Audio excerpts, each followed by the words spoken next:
नमस्कार दोस्तों, मैं हूं फिजा और आप देख रहे हैं इस वक्त 4 PM न्यूज नेटवर्क। क्या हुआ जब ट्रंप के साथियों ने ही धोखा दे डाला।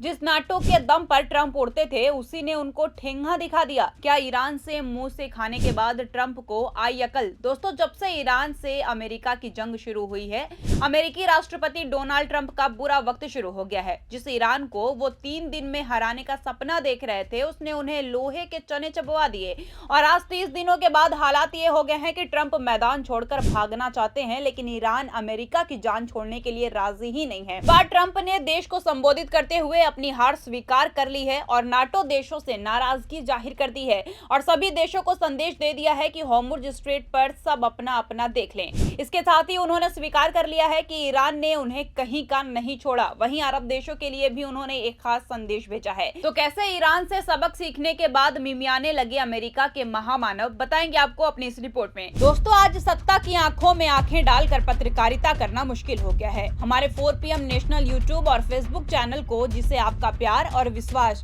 हमेशा से मिलता रहा है, उसे बंद करके सरकार ने ये साबित कर दिया है कि वो आपके सवालों से कितना डरती है। मुश्किल दौर है, लेकिन हम न रुके थे और न ही रुकेंगे। हम सच के लिए हमेशा लड़ते रहेंगे। ऐसे में 4 PM यूपी को ज्यादा से ज्यादा ज्वाइन करें और स्वतंत्र पत्रकारिता को जिंदा रखने के लिए जितना हो सके उतना हमारा आर्थिक सहयोग करें। आपके सहयोग से ये जंग हम जीत कर रहेंगे। दोस्तों, अमेरिकी राष्ट्रपति डोनाल्ड ट्रंप अपने प्रधानमंत्री से लगता है कुछ ज्यादा ही प्रभावित हो गए हैं। उनको ही हर बात को बड़ा चढ़ाकर कहने की और हर संबोधन को इवेंटन बनाने की बुरी आदत लग गई है। अमेरिका के राष्ट्रपति ट्रंप ने गुरुवार सुबह अमेरिका को संबोधित किया। भाषण लंबा नहीं था, लेकिन अपने संक्षिप्त भाषण में अमेरिकी राष्ट्रपति ने 4 जानी पहचानी बातें दोहराई। जैसे युद्ध आवश्यक है, ये पहले ही जीता जा चुका है, ये जारी रहना चाहिए और ये जल्द ही समाप्त हो जाएगा। ये सभी बातें हैं जो वो लगभग रोजाना दोहरा रहे थे, लेकिन आज भाषण से पहले उन्होंने इसे गजब की हाइप दे दी है, जैसे वो परमाणु हमला करने जा रहे हों।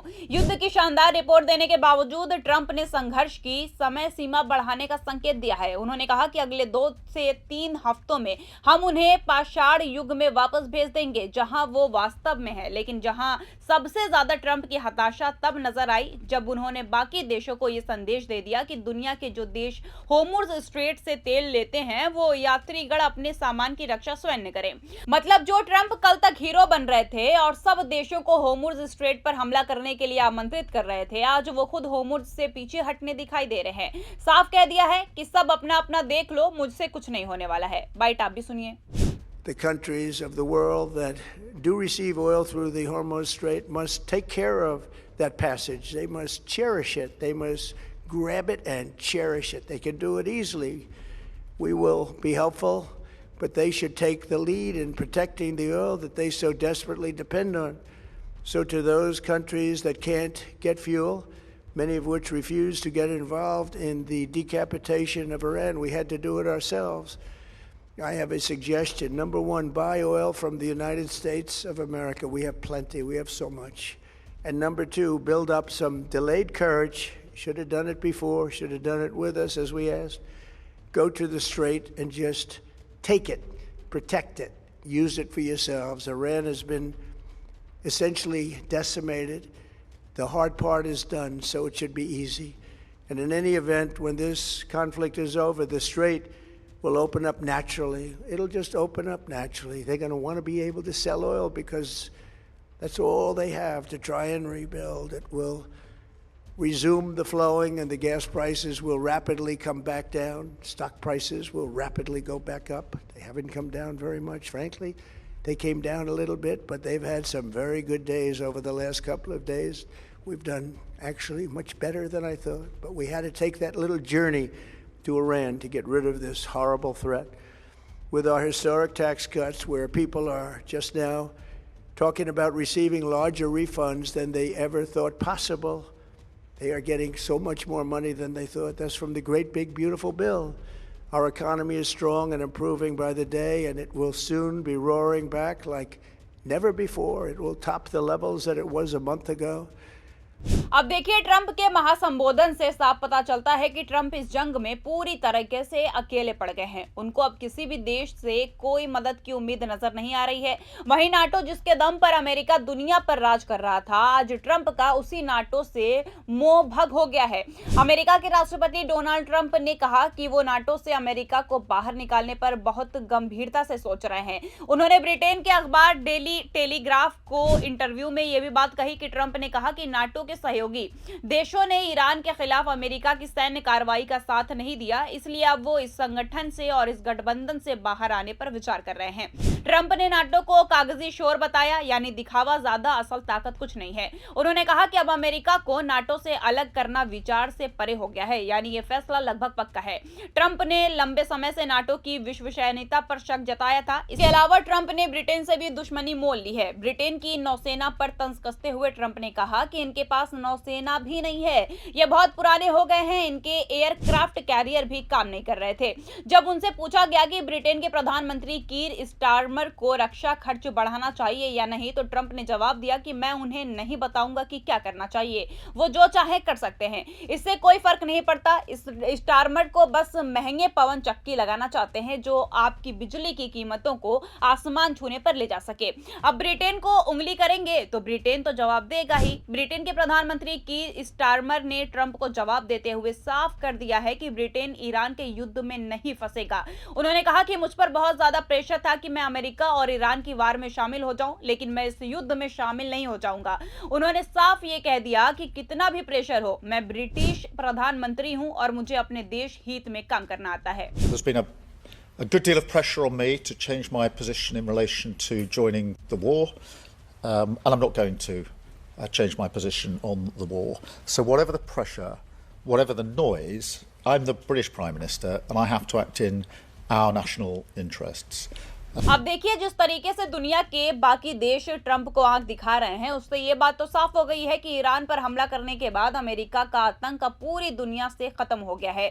ईरान पर हमला करने वाले अमेरिका को भी अंदाजा नहीं था कि ऐसा कुछ होने वाला है। ट्रंप तो अब खुद कह रहे हैं कि युद्ध से पहले उन्हें लगा था कि ये 3 दिन में खत्म हो जाएगा, लेकिन अब हमें युद्ध में 33 दिन बीत चुके हैं। But they weren't, dumbest. I said, you have 2 old broken down aircraft carriers. You think you could send them over? Oh, I'll have to ask my team.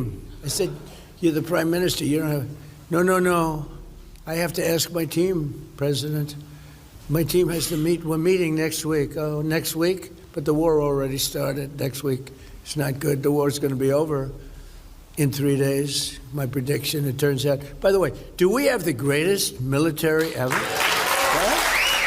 तो देखिए, इससे साफ है कि अब ट्रंप ने मान ही लिया है कि उन्होंने ईरान को कम आंका था। लगता है ये बात ट्रंप को पता नहीं थी कि दुश्मन को कभी कम नहीं आंकना चाहिए।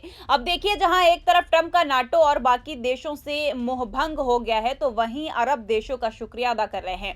आपको बता दें कि ये वही अरब देश हैं जिनकी सुरक्षा की जिम्मेदारी अमेरिका ने कई सालों से अपने कंधों पर उठाए रखी थी, लेकिन ईरान के आगे अमेरिका कुछ नहीं कर पाई। ईरान ने जिस तरीके से अमेरिका के पिटूट बने रहने वाले अरब देशों में कहर मचाया, उससे अरब देशों का अमेरिका पर से विश्वास उठ गया है। लेकिन कहते हैं ना कि रस्सी जल गई लेकिन बल नहीं गया। ट्रंप अब भी अरब देशों को सुरक्षा देने की बात कर रहे हैं और लड़ाई में साथ देने के लिए उन्हें ही थैंक्स बोल रहे हैं। So I want to thank our allies in the Middle East, Israel, Saudi Arabia, Qatar, the UAE, Kuwait, and Bahrain. They've been great, and we will not let them get hurt or fail in any way, shape or form. आखिरकार इस पूरी कहानी का निचोड़ यही है कि कभी खुद को दुनिया का सबसे ताकतवर नेता बताने वाले डोनाल्ड ट्रंप आज उसी दुनिया के सामने बेबस और अकेले नजर आ रहे हैं। जिस युद्ध को उन्होंने 3 दिन में खत्म करने का दावा किया था, वही जंग अब उनके लिए गले की फांस बन गई है। नाटो जैसे बड़े गठबंधन से दूरी, ब्रिटेन जैसे करीबी सहयोगियों की नाराजगी और अरब देशों का डगमगाता भरोसा, ये सब इस बात का संकेत है कि ट्रंप की रणनीति पूरी तरह से फेल हो चुकी है। सबसे बड़ी बात तो यह है कि ईरान को कम आंकने की गलती अब अमेरिका पर भारी पड़ गई है। जो देश कल तक दूसरे को सलाह देता था, आज वही दुनिया को कह रहा है कि अपना अपना देख लो। ये सिर्फ एक बयान नहीं था, बल्कि एक सुपर पावर की कमजोरी का खुला इजहार है। ट्रंप की बयानबाजी अब उनकी हताशा को छुपा नहीं पा रही है। बार बार जीत के दावे और जमीनी हकीकत के बीच का फर्क अब दुनिया साफ देख रही है। यही वजह है कि जो देश पहले अमेरिका के इशारों पर चलते थे, आज वही उससे दूरी बना रहे हैं। तो साफ है कि यह जंग सिर्फ हथियारों की नहीं, बल्कि छवि, भरोसे और नेतृत्व की भी है। और इस लड़ाई में ट्रंप पूरी तरह पिछड़ते नजर आ रहे हैं। इस पूरे मामले को लेकर आप क्या सोचते हैं, इस पर आपकी क्या राय है, हमें कमेंट में जरूर बताइए। अगर वीडियो पसंद आई हो तो लाइक और शेयर जरूर करें, और अगर आपने अभी तक हमारे चैनल को सब्सक्राइब नहीं किया हो तो कर लीजिए और जुड़े रहिए 4PM न्यूज नेटवर्क के साथ। धन्यवाद।